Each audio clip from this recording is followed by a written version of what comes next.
विशेष गहन पुनरीक्षण के माध्यम से वैध मतदाताओं के नाम साजिश पूर्वक हटाने के आरोपों को लेकर कांग्रेस की ओर से विशेष प्रेस वार्ता आयोजित की गई, जिसमें पूर्व आरटीडीसी अध्यक्ष धर्मेंद्र राठौड़ और जिला कांग्रेस अध्यक्ष डॉक्टर राजकुमार जयपाल ने मीडिया के समक्ष बीजेपी के कथित बीएलए राधेश्याम को पेश किया।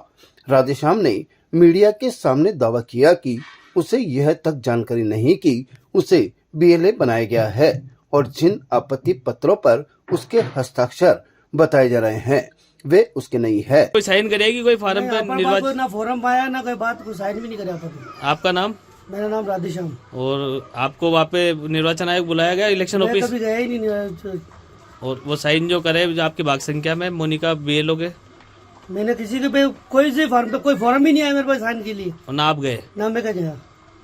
और आपको बीएलए बनाया, आपको इसका पता है? मेरे को मालूम ही नहीं है कि भाई बीएलए बनाया किसका? नहीं, मेरे को कुछ भी मालूम नहीं। कांग्रेस ने इसे गंभीर मामला बताते हुए चुनाव आयोग से तत्काल कार्रवाई की मांग की है, अन्यथा न्यायालय की शरण लेने की चेतावनी दी है। धर्मेंद्र राठौड़ ने आरोप लगाया कि कई मामलों में मतदाताओं को न तो नोटिस दिया गया और न ही सुनवाई का अवसर, यहां तक कि पिछले वर्षों से निवास कर रही मौजूदा पार्षद तक का नाम हटाने की अनुशंसा कर दी गई। उन्होंने बीएलए व्हाट्सएप ग्रुप की चैटिंग मीडिया के समक्ष रखते हुए कहा कि नियमों को ताक में रखकर एक ही दिन में सैकड़ों प्रिंटेड प्रपत्र साथ जमा करवाए गए, जिनमें न तो सही हस्ताक्षर है और न ही मोबाइल नंबर। राठौड़ ने आरोप लगाया कि राज्य और केंद्र सरकार एसआरआई के जरिए कांग्रेस समर्थित मतदाताओं के नाम कटवा रही है। कांग्रेसी नेताओं ने कहा कि यह लोकतंत्र और संविधान पर सीधा हमला है और यदि निष्पक्ष जांच नहीं हुई तो मजबूरन कांग्रेस को आंदोलन और कानूनी लड़ाई लड़नी पड़ेगी। लोकतंत्र की सरेआम हत्या है।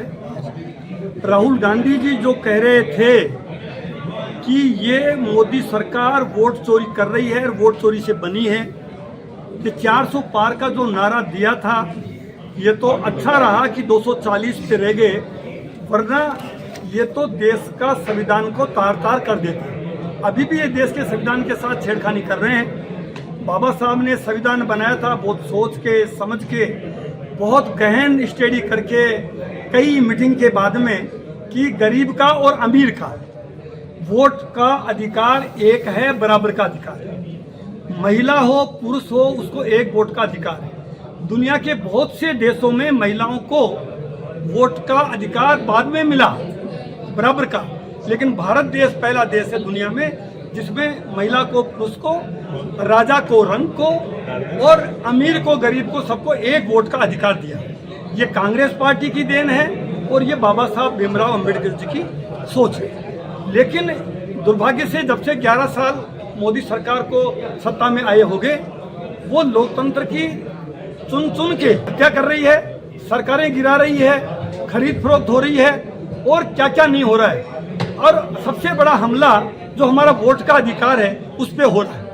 ये प्रमाण हमने आपको दिया कि किस ढंग से बल्क में प्रिंटेड फार्म आए, साइन किसके हैं, मोबाइल नंबर नहीं है, कोई उसकी पहचान आइडेंटिटी नहीं है, कौन साइन किया है। और एक बीएलए 10 से ज्यादा फार्म, ऑब्जेक्शन फार्म नंबर 7 नहीं भर सकता, तो फिर बीएलओ लिख रहा है अपने ग्रुप में कि 467 फार्म आ गए। और एक तो हमारी जो पार्षद है सिटिंग, जो ये सिटिंग पार्षद का इनका नाम काटने की भी अनुशंसा कर दी गई है। उम्र इनकी 70 साल से ज्यादा है, तो हद कर दी इनने। ये पार्षद है एक कांग्रेस पार्टी के, केवल कांग्रेस पार्टी के विचारों से प्रभावित लोगों के नाम काटने की कार्रवाई की जा रही है। ये किसकी सिर पे होगा? यहाँ मोदी सरकार और चुनाव आयोग, ये दोनों मिले हुए हैं।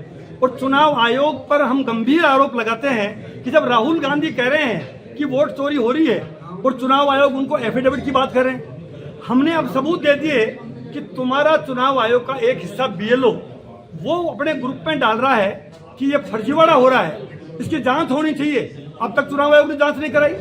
कभी देखा आपने कि प्रिंटेड फार्म आ जाए? ये क्या हो रहा है? ये देश में लोकतंत्र को चीरहरण हो रहा है। लेकिन कांग्रेस पार्टी जब गोरों से नहीं लड़ी, इस देश को आजादी हमने दिलाई है, तो हम इनसे डरने वाले नहीं हैं। सरफरोशी की तमन्ना अब हमारे दिल में है और देखना है जोर इतना बाजुए का दिल में है। हम डरने वाले नहीं हैं। कि जिस अंदाज में ये लोकतंत्र की देनी है कि आज मोदी जी देश के प्रधानमंत्री बने। अगर डेमोक्रेसी जिंदा नहीं होती, वोट का अधिकार जिंदा नहीं होता, तो मोदी जी प्रधानमंत्री नहीं बनते। ताज़ा खबरों के लिए देखते रहें सरेराह न्यूज। अपना फोन उठाएं और सब्सक्राइब करना ना भूलें।